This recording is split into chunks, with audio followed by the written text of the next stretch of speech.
পারমাণবিক অস্ত্রের ঝনঝনানি দেখানো শেষে এবার নিষেধাজ্ঞাকে বৃদ্ধাঙ্গুলি দেখিয়ে সমুদ্র দখলে মরিয়া হয়ে উঠেছে কিম জং উন। প্রতিনিয়ত নতুন ক্ষেপণাস্ত্র, পারমাণবিক অস্ত্র ও সামরিক মহড়ার মাধ্যমে বিশ্বকে চমকে দেওয়া পিয়ংইয়ং এবার নজর দিয়েছে সমুদ্রের দিকে। নিজের নৌবাহিনীকে আরও আধুনিক ও শক্তিশালী করতে বড় ধরনের পরিকল্পনা হাতে নিয়েছে দেশটির নেতা কিম জং উন।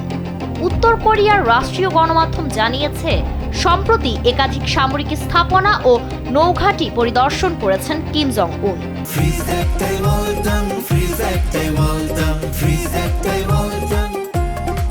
এ সময় তিনি 10,000 টন ওজনের একটি অত্যাধুনিক ডেস্ট্রয়ার নির্মাণের নির্দেশ দিয়েছেন।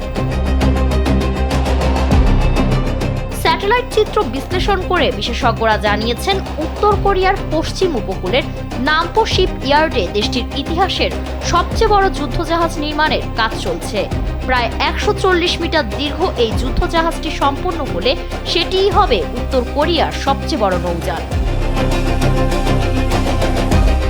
বিশ্লেষকদের ধারণা, এটি গাইডেড মিসাইল বহনে সক্ষম আধুনিক ডেস্ট্রয়ার বা ফ্রিগেট হতে পারে, যা স্থল ও সমুদ্র উভয় লক্ষ্যবস্তুতেই আঘাত হানতে সক্ষম।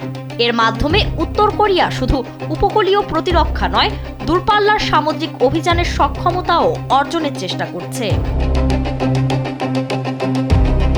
তবে এই উচ্চাভিলাষী পরিকল্পনা বাস্তবায়ন নিয়ে প্রশ্ন তুলেছেন প্রতিরক্ষা বিশ্লেষকরা। তাদের মতে, একটি আধুনিক যুদ্ধজাহাজ নির্মাণের চেয়ে সেটিকে কার্যকরভাবে পরিচালনা করা অনেক বেশি চ্যালেঞ্জের।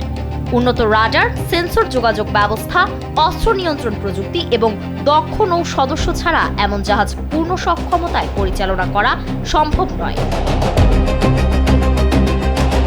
এই সীমাবদ্ধতার পরেও প্রশ্ন উঠছে, পূর্ব এশিয়ার কৌশলগত দাবার বোর্ডে নতুন চাল দিতেই কি তবে বিশাল যুদ্ধজাহাজ নির্মাণে এত তৎপরতা উত্তর কোরিয়ার? কারণ কিম জং উনের নতুন পরিকল্পনা স্পষ্ট ইঙ্গিত দিচ্ছে, উত্তর কোরিয়া আর শুধু আকাশ ও স্থলের শক্তিতেই সীমাবদ্ধ থাকতে চায় না। এবার সমুদ্রকেও নিজের নিয়ন্ত্রণে আনতে চায় পিয়ংইয়ং। আর সেই লক্ষ্যেই নিষেধাজ্ঞা ও আন্তর্জাতিক চাপকে বৃদ্ধাঙ্গুলি দেখিয়ে এগিয়ে চলেছে দেশটির নৌসামরিক আধুনিকায়ন কর্মসূচি। ফারিন রহমান প্রীতি, কালবেলা।